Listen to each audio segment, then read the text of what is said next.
Στον μαγικό κόσμο του κήπου όλοι ζουν χαρούμενα παίζοντας και μαθαίνοντας.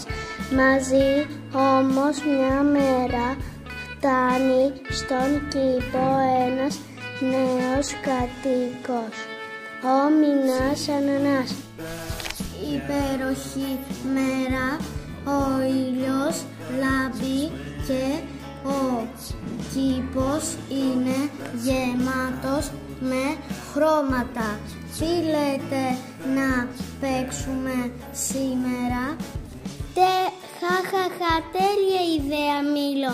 Αν και με το κόκκινο χρώμα μου πάντα με βρίσκεται πρώτο. Τότε θα σου δώσω μία κρύψωνα να κρυφτείς. Πίσω μου κανείς δεν θα καταλάβει. Εντάξει, θα μετρήσω.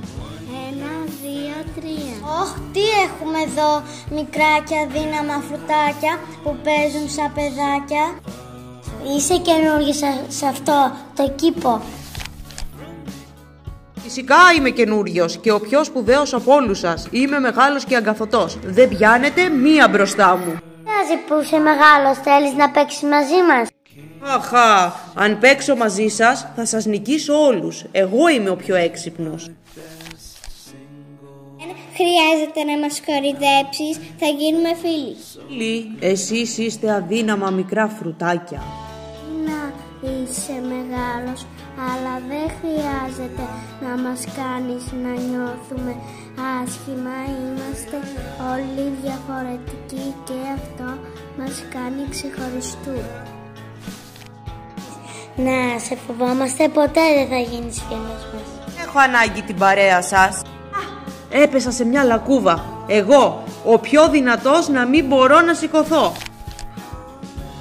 Είσαι καλά, Μινά, να σε βοηθήσουμε? Μπορώ και μόνος μου.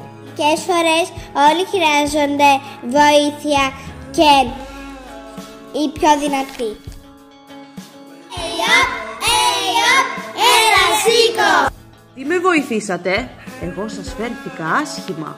Εδώ στο κήπο μας όλοι βοηθάμε ο ένας τον άλλον. Συγγνώμη που σας πλήγωσα. Κατάλαβα πως η πραγματική φιλία είναι να έχεις φίλους.